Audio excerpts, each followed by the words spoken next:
നമസ്കാരം, ഞാൻ NGR നമ്പൂതിരി. നിങ്ങൾക്കെല്ലാവർക്കും എൻ്റെ ചാനലിലേക്ക് ഹർദ്ദമായ സ്വാഗതം.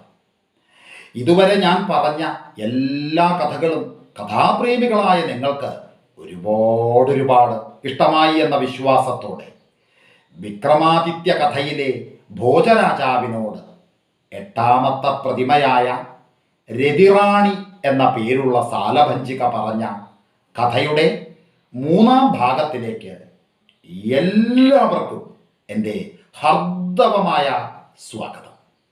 നമ്മൾ കഴിഞ്ഞ ദിവസം പറഞ്ഞു നിർത്തിയത് വിക്രമാദിത്യൻ്റെ ബാല്യകാല സുഹൃത്തായ ചന്ദ്രകാന്തൻ നമ്മുടെ വിക്രമാദിത്യനോട് കൂടുതൽ സ്നേഹം നടിച്ച് ഒരു പ്രത്യേക സാഹചര്യം വന്നു ചേർന്നപ്പോൾ കൂടുവിട്ട് കൂടുമാറുന്ന വിദ്യയിലൂടെ ചന്ദ്രകാന്തൻ്റെ ജീവൻ വിക്രമാദിത്യൻ്റെ ശരീരത്തിലേക്ക് കയറ്റുകയും ഉടൻ ചന്ദ്രകാന്തൻ്റെ ഭൗതിക ശരീരം കത്തിച്ച് കളഞ്ഞ് ചന്ദ്രകാന്തൻ എന്ന വിക്രമാദിത്യൻ ഉജ്ജയിനിയിൽ ചെന്ന് രാജ്യഭരണം നടത്തി സുഖിച്ച് വാഴുന്നതുവരെയാണ് പറഞ്ഞു നിർത്തിയത്. ആ സമയത്ത് അങ്ങകലെ കാട്ടിനുള്ളിൽ നിസ്സഹായനായി കഴിയുകയായിരുന്നു നമ്മുടെ വിക്രമക്കിളി. സ്വതേ അദ്ദേഹം രാജാവാണല്ലോ.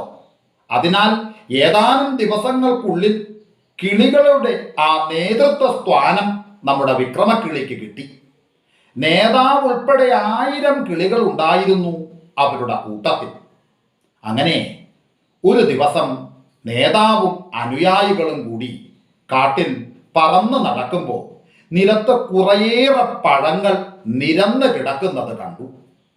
അത് കണ്ടപ്പോൾ എല്ലാ പക്ഷികളും കൂട്ടത്തോടെ പറന്നു ചെന്ന് ആ പഴങ്ങൾക്ക് സമീപം ഇരിക്കുന്ന സമയത്ത് മുകളിൽ നിന്നൊരു വല അവരുടെ മേത്ത് വീഴുകയും ചെയ്തത് പെട്ടെന്നായിരുന്നു. അയ്യോ, നമ്മൾ കുടുങ്ങിയില്ലോ എന്ന് വിക്രമക്കിളി പറഞ്ഞപ്പോൾ കൂടെ ഉണ്ടായിരുന്ന മറ്റു കിളികൾ ഉച്ചത്തിൽ അങ്ങട് കരഞ്ഞ് ബഹളമുണ്ടാക്കി. ഉടനെ വിക്രമക്കിളി പറഞ്ഞു, ശാന്തരാവൂ എന്ന് പറഞ്ഞ് ആശ്വസിപ്പിച്ചു. ഏതോ വേടന്റെ കെണിയിലാണ് നമ്മൾ വന്നു പെട്ടത്. സാരമില്ല, അയാൾ നമ്മെ വലയിൽ നിന്ന് പുറത്തെടുക്കാൻ വരുമ്പോൾ നമുക്ക് ചത്തതുപോലെ അങ്ങോട്ട് കിടക്കാം. ചത്ത കിളിയെ വേടൻ പുറത്തെടുത്ത് കളയും എന്ന് വിക്രമക്കിളി പറഞ്ഞപ്പോൾ അതിലെ ഒരു കിളി ചോദിച്ചു, നല്ല ഉപായമാണ്. വലയിൽ നിന്ന് പുറത്ത് കിടക്കുമ്പോൾ തന്നെ നമുക്ക് അങ്ങോട്ട് പറന്നു പോവാം അല്ലേ എന്ന് ചോദിച്ചു. അപ്പൊ വിക്രമക്കിളി പറഞ്ഞു, അരുത്, എല്ലാ കിളിയെയും പുറത്തേക്ക് ഇട്ടതിന് ശേഷമേ പറക്കാൻ തുടങ്ങാവൂ. ആദ്യം പുറത്ത് വീഴുന്ന കിളി 1 എന്നെണ്ണി തുടങ്ങണം. അങ്ങനെ 1000 കിളികളും പുറത്ത് വീഴുന്ന ശബ്ദം കേട്ടാൽ നമുക്ക് പെട്ടെന്ന് പറക്കാം എന്ന് പറഞ്ഞു. വിക്രമക്കിളിയുടെ ആ നിർദ്ദേശം എല്ലാവരും അംഗീകരിച്ചു. വൈകാതെ വേടൻ വന്ന വലയിൽ നോക്കിയപ്പോൾ കിളികളെല്ലാം ചത്തുമലച്ച് കിടക്കണു. അയാൾ കിളികളെ ഓരോന്നായി പുറത്തേക്ക് ഇട്ടു. ആദ്യം താഴെ വീണ കിളി എണ്ണാനും തുടങ്ങി. ഓരോന്നായി കിളികൾ പുറത്തേക്ക് വീണു. 1, 2, 3 അങ്ങനെ 999 വീണ ശബ്ദം കേട്ടു. ആ സമയത്ത് വേടന്റെ അരയിലിരുന്ന കത്തി പിടിവിട്ട് താഴേക്ക് വീണു. 1000 എന്നുറക്ക പറഞ്ഞ് ആദ്യത്തെ കിളി പറന്നു. ഒപ്പം മറ്റു കിളികളും പറന്നു. അത് കണ്ടപ്പോൾ ആ വേടന് കണക്കിലേറെ അങ്ങോട്ട് ദേഷ്യം വന്നു. കിളികൾ തന്നെ പറ്റിച്ചു. ഒരു കിളി മാത്രം വലയിൽ അവശേഷിച്ചു. അത് വിക്രമക്കിളിയായിരുന്നു. കലിമൂത്ത വേടൻ അതിനെ കഴുത്ത് ഞെരിച്ച് കൊല്ലാൻ തുനിഞ്ഞു. പെട്ടെന്ന് ആ കിളി സംസാരിക്കാൻ തുടങ്ങി. അരുത്, നിനക്കുണ്ടായ നഷ്ടം നികത്തി തന്നാ പോരെ.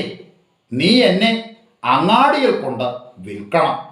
നിനക്ക് 1000 പണം ഞാൻ സമ്പാദിച്ചു തരാം.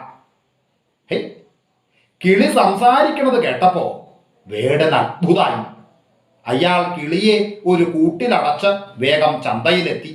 സംസാരിക്കുന്ന കിളിയെ വേണോ എന്നയാൾ ഉറക്ക വിളിച്ച് ചോദിച്ചു കൊണ്ടിരുന്നു. പക്ഷെ ആരും വാങ്ങിയില്ല. 1000 പണം കൊടുത്ത ആരാണ് ഒരു പച്ചക്കിളിയെ വിലയ്ക്ക് വാങ്ങുക? അപ്പോ നമ്മുടെ വേടന് അങ്ങോട്ട് നന്നേ മുഷിഞ്ഞു. എന്തായാലും വിൽപ്പന നടക്കില്ലെന്ന് അയാൾക്ക് മനസ്സിലായി. അപ്പൊ വിക്രമക്കിളി വേടനോട് പറഞ്ഞു, ഒന്ന് ക്ഷമയോടെ കുറച്ചു നേരം കൂടി കാത്തിരിക്കൂ, ആരെങ്കിലും വരും എന്ന് പറഞ്ഞു. ആ സമയത്ത് നഗരത്തിലെ ആഭരണ വ്യാപാരിയായ രത്നാകരൻ അതുവഴി വന്നു. അയാളുടെ പുതിയ ആഭരണശാല അന്ന് തുറക്കാനിരിക്കുകയായിരുന്നു. കിളിയെ കണ്ടപ്പോ അയാൾക്ക് അങ്ങോട്ട് കൗതുകായി. ഉടനെ അയാൾ ആ വേടനോട് ചോദിച്ചു, ഇതിൻ്റെ വില എത്രയാണ് എന്ന് ചോദിച്ചു. 1000 പണം എന്ന് വേടൻ പറഞ്ഞു. ഏ, ഇതൊരു കിളിയല്ലേ, അപൂർവ രത്നമൊന്നുമല്ലല്ലോ, ഈ വിലക്ക് എന്തായാലും എനിക്ക് വേണ്ട എന്ന് അയാൾ പറഞ്ഞു. ഉടനെ വേടൻ പറഞ്ഞു, ഹേയ്, അങ്ങനെ പറയല്ലേ, ഇത് സംസാരിക്കുന്ന കിളിയാണ് എന്ന് പറഞ്ഞു. അപ്പോൾ ആ രത്നവ്യാപാരി പറഞ്ഞു, എന്ത് സംസാരം? തത്തമ്മേ പൂച്ച പൂച്ച എന്ന് പറയുന്ന കിളിക്ക് എന്തായാലും 1000 പണം തരാൻ എനിക്ക് പറ്റില്ല എന്ന് പറഞ്ഞു. പെട്ടെന്ന് നമ്മുടെ വിക്രമക്കിളി അങ്ങോട്ട് സംസാരിച്ചു, രത്നാകര, നിങ്ങൾ എന്നെ വാങ്ങിക്കോളൂ, നിങ്ങൾക്ക് ലാഭമേ വരൂ.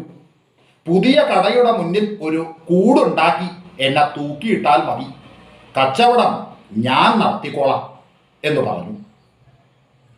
കിളിയുടെ ഈ വിധമുള്ള വാക്കുകൾ കേട്ടപ്പോൾ രത്നാകരൻ അമ്പലന്ന് വാ പൊളിച്ച് അങ്ങോട്ട് നിന്നുപോയി. എന്ത്, ഒരു കിളി തൻ്റെ പേര് വിളിക്കുന്നു, മാത്രമല്ല പുതിയ കടയുടെ കാര്യവും സംസാരിക്കുന്നു, കൂടാതെ ആ കിളി കച്ചവട തന്ത്രവും ഉപദേശിക്കുന്നു. സംശയമില്ല, ഇതൊരു അപൂർവ പക്ഷി തന്നെ. വേഗം 1000 പണം നൽകി രത്നാകരൻ ആ കിളിയെ അങ്ങോട്ട് സ്വന്താക്കി. വേടനാവട്ടെ വലിയ സന്തോഷമായി. പുതിയ ആഭരണശാലയുടെ മുന്നിൽ അങ്ങനെ ഒരു സ്വർണ്ണക്കൂട് തൂങ്ങി. അതിലിരുന്ന് വിക്രമക്കിളി ആളുകളെ അങ്ങോട്ട് സ്വാഗതം ചെയ്തു. ആളുകളെ കിളി കടയിലേക്ക് ക്ഷണിക്കും. എന്നിട്ട് കടയിലുള്ള ആഭരണങ്ങളെ പറ്റി വർണ്ണിക്കും. വരവർണ്ണിനിമാർ ആരെങ്കിലും കടയിലെത്തിയാൽ അവരുടെ മുഖത്തിനും ഉടലിനും യോജിച്ച ആഭരണങ്ങൾ ഏതൊക്കെയെന്ന് കൂടി വിക്രമക്കിളി പറഞ്ഞു കൊടുക്കും. വെറുതെ പോകുന്നവർ വരെ ആ കടയിലൊന്ന് കയറാതെ അവിടം കടക്കില്ല.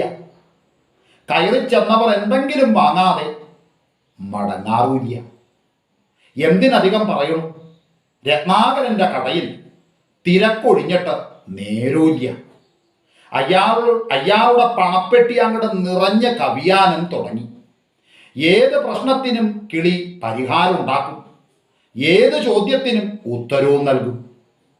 അങ്ങനെ ആ നാട്ടിൽ രൂപസുന്ദരി എന്നു പേരുള്ള ഒരു യുവതി താമസിച്ചിരുന്നു.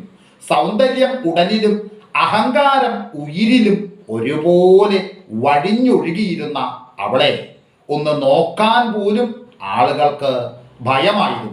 കാരണം അവളെ ഒന്ന് ദർശിക്കണമെങ്കിൽ കാഴ്ചപ്പണമായി 1000 നാണയം കൊടുക്കണമെന്നതായിരുന്നു നിയമം. അങ്ങനെ ഒരു ദിവസം 2 യുവാക്കൾ കുളിക്കടവിൽ നിന്ന് സംസാരിക്കുകയായിരുന്നു. അതിൽ കമലൻ എന്നു പേരുള്ള ഒരു യുവാവ് പലതും പറഞ്ഞ കൂട്ടത്തിൽ ഇങ്ങനെ വിളമ്പി, എടാ സുകേശ, ഇന്നലെ ഞാനൊരു സ്വപ്നം കണ്ടു. സ്വപ്നത്തിൽ രൂപസുന്ദരി എൻ്റെ സമീപമെത്തി കുറേ നേരം സംസാരിച്ചിരുന്നുവെന്ന് കണ്ടു. വെളുപ്പാങ്കാലത്ത് കണ്ട സ്വപ്നമാണ്, ചിലപ്പോ ഭരിച്ചേക്കും. അയാളുടെ സുഹൃത്ത് സുകേശന് അത് കേട്ട് ചിരി വന്നു. എടാ കമല, നിന്റെ മോഹം ചില്ലറയൊന്നുമല്ലല്ലോ. അവൻ്റെ സ്വപ്നം ഫലിക്കും പോലും അവൾ നിന്നെ അറിയുക തന്നെ ഇല്ല എന്നവർ പരസ്പരം പറഞ്ഞുകൊണ്ടിരിക്കുന്ന സമയത്ത് രൂപസുന്ദരിയുടെ ഒരു ദാസി അതുവഴി പോകുകയായിരുന്നു. ഈ സംഭാഷണം അവൾ കേൾക്കാനിടയായി. അവിടെ കുളിക്കാനെത്തിയവരോടൊക്കെ നമ്മുടെ കമലൻ ഈ വിശേഷം അങ്ങോട്ട് വിളമ്പിക്കൊണ്ടിരുന്നു. അല്പനേരം കഴിഞ്ഞപ്പോൾ ഒരു തടിമാടൻ നമ്മുടെ കമലൻ്റെ വീട്ടിലെത്തി. എന്നിട്ട് കമലനോട് 1000 പണം ആവശ്യപ്പെട്ടു. 1000 പണം തരാൻ? അതിന് ഞാൻ നിങ്ങളുടെ കയ്യിൽ നിന്ന് വായ്പയൊന്നും വാങ്ങിയിട്ടില്ലല്ലോ എന്ന് പറഞ്ഞ് കമലൻ അങ്ങോട്ട് അന്താളിച്ചു. ഹേയ്, ഒന്നും പറയണ്ട. രൂപസുന്ദരിയുടെ വീട്ടിലെ തോട്ടക്കാരനാണ് ഞാൻ. ഇന്നലെ നിങ്ങൾ എൻ്റെ സ്വാമിനിയെ സ്വപ്നത്തിൽ കണ്ടില്ലേ? അവരെ കാണണമെങ്കിൽ 1000 പണം കെട്ടിവയ്ക്കണം. കണ്ടു എന്ന് നിങ്ങൾ സമ്മതിച്ചിട്ടുള്ളതാണ്. അതിന് അനേകം സാക്ഷികളുമുണ്ട്. അതുകൊണ്ട് കാശ് തന്നേ പറ്റൂ. പക്ഷേ നമ്മുടെ കമലൻ കൈമലർത്തി ബഹളായി. പണം തരാതെ പോവില്ല എന്നായി തോട്ടക്കാരൻ. ഉടനെ കമലൻ ന്യായാധിപനെ സമീപിച്ചു. ന്യായാധിപന് ഉറച്ച ഒരു തീരുമാനമെടുക്കാൻ അങ്ങോട്ട് കഴിഞ്ഞില്ല. സ്വപ്നത്തിലാണെങ്കിലും രൂപസുന്ദരിയെ കണ്ടില്ലേ? അവളെ കാണണമെങ്കിൽ 1000 പണം നൽകിയേ പറ്റൂ. അതാണ് വ്യവസ്ഥ. അപ്പോ യുവാവ് പണം നൽകിയേ പറ്റൂ. പക്ഷെ ദരിദ്രനായ യുവാവിനോട് അത്രയും പണം വാങ്ങുന്നത് അധർമ്മല്ലേ? എന്താണ് ചെയ്യുക?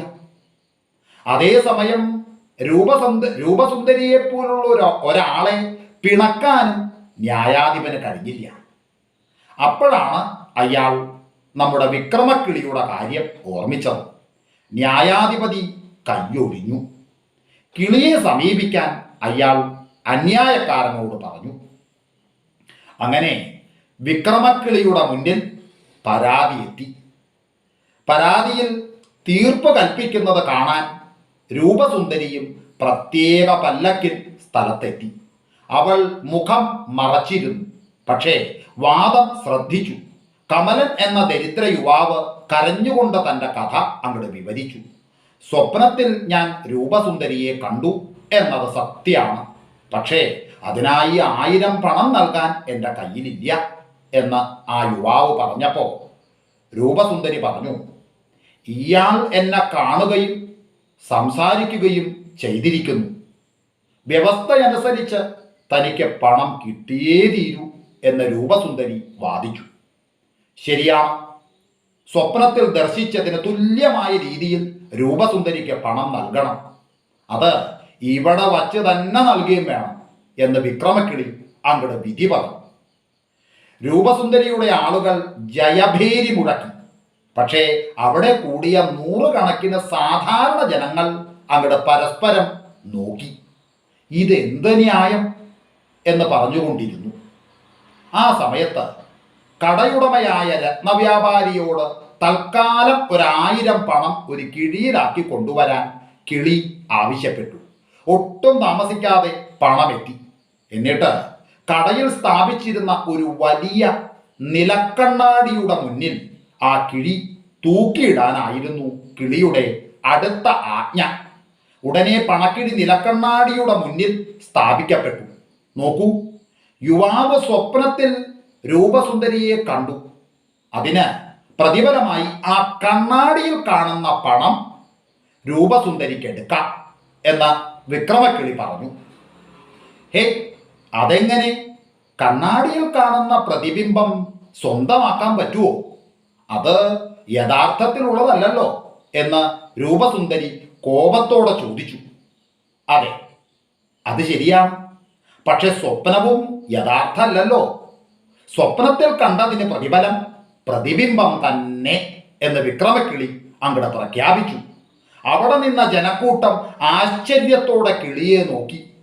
അതിനുശേഷം രൂപസുന്ദരിയുടെ പരിചാരക വൃന്ദത്തെ നോക്കി അവർ എല്ലാവരും ചേർന്ന് അങ്ങോട്ട് പരിഹസിക്കുകയും ചെയ്തു.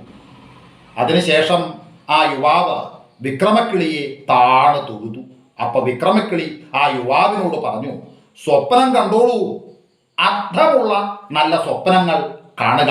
ഇവളെ പോലുള്ള അഹങ്കാരികളെ പറ്റി ചിന്തിച്ച് വൃഥാ സമയം പാഴാക്കാതിരിക്കുക എന്ന് ആ കിളി യുവാവിനെ അങ്ങോട്ട് ഉപദേശിച്ചു.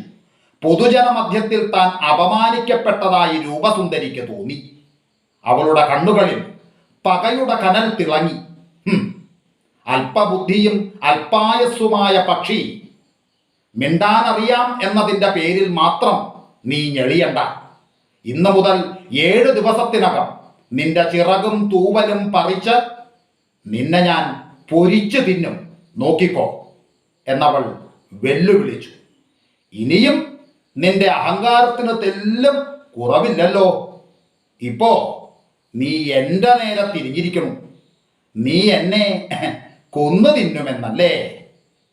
അതിനു ശ്രമിച്ചാൽ അതോടെ നിന്റെ സകല അഹങ്കാരവും ഞാൻ അവസാനിപ്പിക്കും. നിന്റെ ദേഹമാസകലം പുള്ളി കുത്തി കഴുതപ്പുറത്ത് കയറ്റി ഈ തെരുവിലൂടെ നിന്നെ ഞാൻ നടത്തിക്കും, നോക്കിക്കോ എന്ന് വിക്രമക്കിളിയും പറഞ്ഞു. വിക്രമക്കിളിയും ഒട്ടും വിട്ടുകൊടുത്തില്ല. അതോടെ രൂപസുന്ദരിക്ക് ആ കിളിയോട് വെറുപ്പും പ്രതികാരദാഹവും വർദ്ധിച്ചു. എന്നിട്ട് നമ്മുടെ വിക്രമക്കിളിയോട് രൂപസുന്ദരി പ്രതികാരദാഹം തീർത്തോ? അതറിയണമെങ്കിൽ എൻ്റെ കഥാപ്രേമികൾ ഒരു ദിവസം കൂടി ഒന്ന് കാത്തിരിക്കൂ. അതുവരെ എല്ലാവർക്കും ഒരിക്കൽ കൂടി എൻ്റെ നന്ദി, നമസ്കാരം.